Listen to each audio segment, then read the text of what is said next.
అందరికీ స్వామి శరణం అయిపోయి ఈరోజు వచ్చేసి మనకి ఇరుముళ్ళు అయితే జరుగుతుందండి మా దాంట్లో. ఈ డిసెంబర్ 16వ తారీఖు మేము శబరిమలకి అయితే బయలుదేరుతున్నామని నేను లాస్ట్ వీడియోలో అయితే చెప్పాను. అంతకన్నా ముందు మీకు ఫస్ట్ ఆఫ్ ఆల్ సారీ అయితే చెప్తున్నాను, ఎందుకంటే వాయిస్ రికార్డింగ్ బస్సులో అయితే ఇవ్వాల్సి వస్తుంది. కొంచెం డిస్టర్బెన్స్ ఉంటే సారీ అండి, ఏమనుకోదండి. మనకి ఇరుముళ్ళు ఎలా జరుగుతుంది వీడియోలో మీరు చూడండి.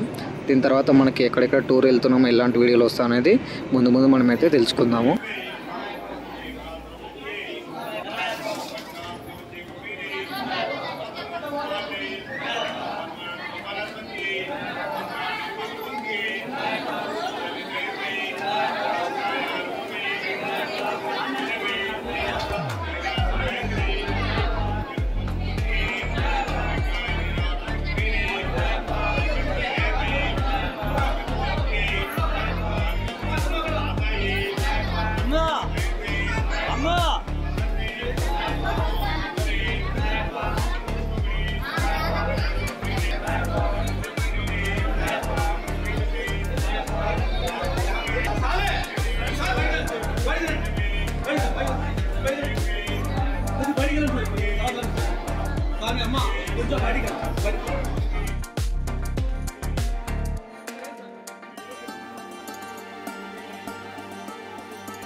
మనకి ఇక్కడ చూస్తుంటే ఒక ఆయన మనకి చిన్న బెడ్షీట్ అయితే వస్తున్నారు కదా, అవి ఇరుముళ్ళ కోసం మనకైతే ఇరుముడి కడతారు.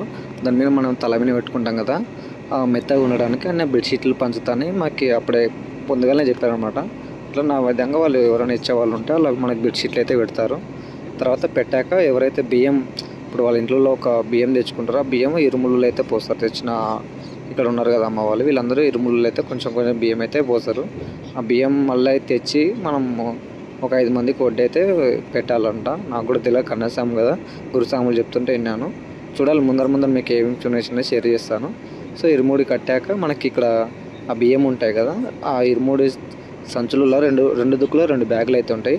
అవి మనకు ఇరుముడు దాంట్లో బియ్యం అయితే పోసి ఒక దాంట్లో బియ్యం, ఒక దాంట్లో 2 టెంకాయలు అయితే ఉన్నాయి కదా, ఇందాక నెయ్యి పోసారు కదా, ఆ 2 టెంకాయలు మనకి ఇక్కడ ఒక సైడ్ అయితే పెట్టాల్సి ఉంటుంది.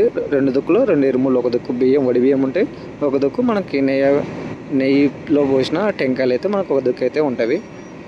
కడుతున్నారు కదా, ఒకసారి మీరు చూడండి.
మనకి ఇరుముళ్ళు అయిపోయినాయి పని మనకు అల్వాళ్ళ బొల్లారం అయ్యప్ప స్వామి టెంపుల్లో ఇరుముళ్ళు అయితే అయిపోయినాయి కట్టేయడం. తర్వాత అక్కడ గుడి దగ్గర ప్రదర్శనలు చేసుకొని ఇక్కడ అమ్మవారి దగ్గర కొద్దిసేపు ఇరుముళ్ళు తింపి మళ్ళీ మన వాళ్ళ దగ్గర మాట్లాడుకొని కొద్దిసేపు తర్వాత మళ్ళీ ఇరుముళ్ళు అయితే ఎత్తుతారు. బస్ దగ్గరికి అయితే వెళ్ళాలి. ఇక్కడ మాది బస్సు చూస్తున్నారు కదా, ఇదే మా బస్సు. దీనిలోనే మేము దాదాపు 1 వీక్ అయితే ఉండాలి. Sleeper bus. నాకు తెలిసింది ఏంటంటే ఇప్పుడే అల్లం ఫస్ట్ తర్వాత ఆ వీడియోలు అయితే ఇప్పుడు మీకు ఈ వీడియోనే చూపిస్తాను. అక్కడ మన బెడ్ అయితే ఇది అక్కడికి వెళ్ళినాక వీడియోలు అయితే చూపిస్తాను. మొత్తం అయితే చూపించలేను, మనకి దర్శనం అయితే చేసుకోవాల్సి ఉంటుంది. అప్పుడు షార్ట్ వీడియో లాగైతే చూపిస్తాను. సో మేము ఇక్కడ లోపలికి మన ఫ్యామిలీకి ఇంకా చెప్పేసి మనం ఇక్కడ పైకి ఎక్కాక ఇదే మా బెడ్. మనం ఆల్మోస్ట్ షామీర్పేట నుంచి అవుటర్ అయితే ఎక్కుతున్నాము. ఇక్కడ నుంచి బెంగళూరు హైవేలో దిగి అక్కడ నుంచి అల్లంపూర్ అయితే చేరుకోవాల్సి వస్తుంది. మనం ఏదైతే మన బస్సులో ఎక్కినప్పుడే ఎవరైతే తెచ్చుకుంటారు కదా, ఇప్పుడు తెస్తారు చాలామంది. ఇప్పుడు మేము 23 మెంబర్స్ కదా, దాదాపు 30 మెంబర్స్ నాన్ సాములు అంటే మాల వేసుకున్న వాళ్ళు కూడా ఒక 5 మంది అయితే ఉన్నారు. మొత్తం ఈ బస్ కెపాసిటీ వచ్చేసి 32 సీటర్ స్లీపర్. సో ఎవరైతే తెచ్చుకుంటారో లడ్లు అయినా కానీ చొన్నుండలు ఇంకా మురుకులు అవి అయితే వేస్తున్నారో అందరికైతే పంచుకుంటూ వస్తారు హైజీన్గా. సో ఇది దాదాపు నేను ఇప్పుడు ఈరోజు అరుణాచలం అయితే వెళ్తున్నాను. ఈ వాయిస్ రికార్డింగ్ ఇస్తున్నప్పుడు ఈ వీడియో కూడా రేపైతే వస్తుంది. అరుణాచలం తర్వాత శబరిమల ఈ లడ్లు ఉన్నాయి కదా, ఇలా అయితే పంచుతారు. వాళ్ళైతే వచ్చిన లడ్లు ఇస్తారు. తర్వాత ఇంకా మురుకులు అవి అయితే ఇచ్చుకుంటూ అయితే వస్తారు. అవి మనకి ఎన్ని టైం అయితే వస్తుంటే మనకి ఇంకా కడుపు అయితే టైట్ ఉంటుంది ఎప్పటికప్పుడు.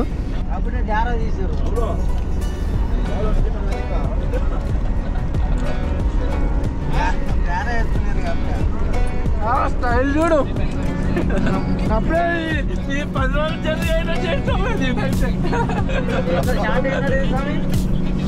ఆల్మోస్ట్ మనం వండర్లా దగ్గర అయితే వెళ్తున్నాం. మా బస్సు వచ్చేసి 100 అబోవ్నే వెళ్తుంది, 100 కన్నా తక్కువనే వెళ్తుంది. మనం ఇక్కడ నుంచి వెళ్ళినాక మాకు కొత్తూరు దాటిన పని అక్కడైతే ఆపుకున్నాం అల్పాహారం కోసం. అక్కడ ఎవరైతే పులిహోర అయితే తెచ్చుకుంటారో అందరికైతే పంచి పెడతారు. అక్కడైతే తినేసి మళ్ళీ రిటర్న్ ఏంపండి అల్లంపూర్కి అయితే బయలుదేరాము.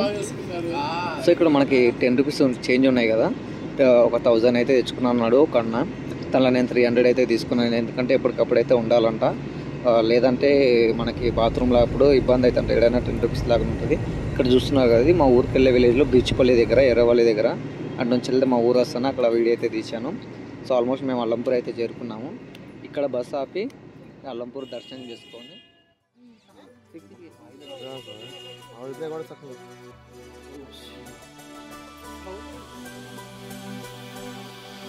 అల్లంపూర్ దర్శనం అయితే అయిపోయింది మాకు ఆల్మోస్ట్. ఎందుకంటే ఏమనుకోద్దని చిన్న చిన్న వీడియోలు చేసి చూపిస్తున్నాను. ఎక్కువ శాతం కెమెరాలు పట్టుకొని ఏమన్నా మాట్లాడితే కూడా గురుస్వాములు కొంచెం కోపం పడతారు. అందువల్ల నేను కొంచెం చిన్న చిన్న వీడియోలే చేసి చూపిస్తున్నట్టు అనిపిస్తే క్షమించండి. ఇంకా ముందర ట్రై మొత్తం వీడియోలు అయితే చూపించడానికి అయితే ట్రై చేస్తాను. నెక్స్ట్ అయితే మంత్రాలయానికి అయితే మేము బయలుదేరాము. నేను బస్సు ఎక్కినప్పుడే పడుకుంటాను, ఎందుకంటే కొంచెం కళ్ళు తిరిగినట్టు అవుతుంది. అందుకోసమనే పడుకుంటాను. ఇప్పటికైనా వాయిస్ రికార్డింగ్ ఇస్తుంటే కొంచెం కళ్ళు తిరిగినట్టు అవుతుంది, కానీ ఆల్మోస్ట్ ఇవ్వాలి కదా, అందుకోసం ఇస్తున్నాను. ఇదే మంత్రాలయానికి అయితే చేరుకున్నాను. అక్కడ ఇంకా అల్లంపూర్లో అనుకుంటే మనకు అక్కడ నుంచి దాదాపు 120 కిలోమీటర్స్ ఏమి వచ్చింది. మేము కర్నూలు బళ్ళారి నుంచి వచ్చినాము. ఇంకా అటు నుంచి స్టేట్ వస్తే కూడా విజయమి నుంచి రాయచూరు అట్లా వస్తుంది, కానీ కాకపోతే అక్కడ రాయచూరు బార్డర్ కలుగుతానని చెప్పేసి ఇక్కడ ఆంధ్ర నుంచి అయితే వచ్చాము. కాకపోతే మంత్రాలయం అప్పటికిప్పటికి చాలా అయితే చేంజ్ అయింది. నేను ఫస్ట్ పోయినప్పటికీ ఇప్పటికైతే చాలా చేంజ్ అయితే అయింది. ఇంతకుముందు క్యూ లైన్ అయితే ఉండేది, ఆ సైడ్కి ఈ సైడ్కి మొత్తం ఓపెన్ అయితే చేసి పెట్టిండ్రు. కాకపోతే ఈ లైటింగ్ మాత్రం చాలా బ్రహ్మాండంగా అయితే ఉందండి. మంత్రాలయం చాలా ప్రశాంతంగా, చూడండి మీరు ఎంత ప్రశాంతంగా అనిపిస్తుందో. లైటింగ్ మాత్రం నాకైతే అదిరిపోయింది.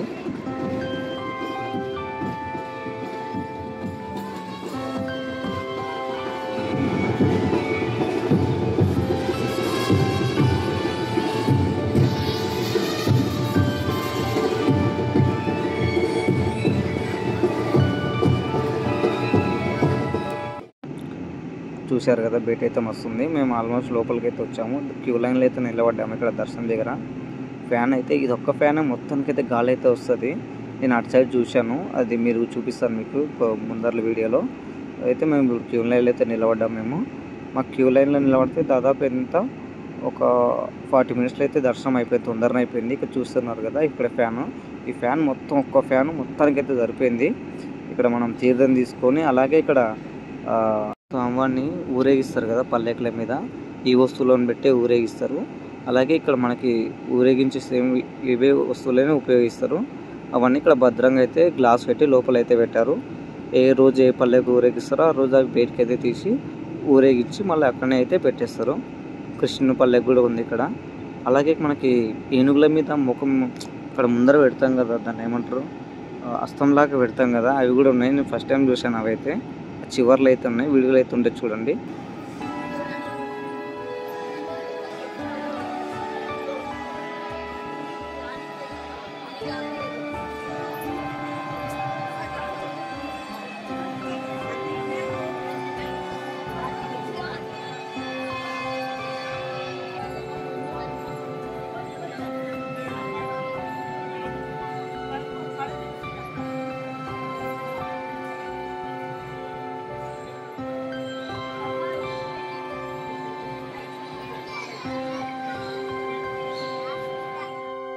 దర్శనం అయిపోయినాక మేమైతే బయటకు వచ్చాము. ఇక్కడ చూడండి, వ్యూ మాత్రం హైలైట్గా ఉంది కదా, లైటింగ్ మాత్రం మస్తు అయితే ఉంది. లైటింగ్ మాత్రం నాకైతే మస్తు నచ్చింది. ఇక్కడ ఇంత ముందుల కన్నా ఇప్పుడే బాగుంది లైటింగ్ ఈ మంత్రాలయంలో. సో ఎవరైనా ఈ కొత్తగా ఆలయం అయినప్పుడు ఎవరైనా దర్శనం చేసుకోకుండా వచ్చి అయితే దర్శనం చేసుకోండి తప్పకుండా. లైటింగ్ మాత్రం మస్తు ఉంది. స్వామివారు దర్శనం కూడా చాలా ఫ్రీగా అయితే అవుతున్నాయి. ఇంత ముందులంతా కఠినంగా అయితే లేదు, అంటే లైన్లకి నిలబడాల్సిన అవసరం అయితే లేదు. చాలా అద్భుతంగా అయితే ఆలయం అయితే పునర్నిర్మాణం అయితే చేశారు. సో మేము అక్కడ దర్శనం అయిపోయినాక గుడి బంద్ చేస్తారని చెప్పేసి మేము తర్వాత అయితే స్నానం చేసుకొని అక్కడ నుంచి బస్కి అయితే వెళ్ళిపోయినాం. బస్ దగ్గరికి వెళ్ళిపోయి అక్కడ భోజనం చేసుకుని అయితే బయలుదేరాం. నెక్స్ట్ వచ్చేసి కాణిపాకం గుళ్ళు అయితే కలుసుకుందాం. See you.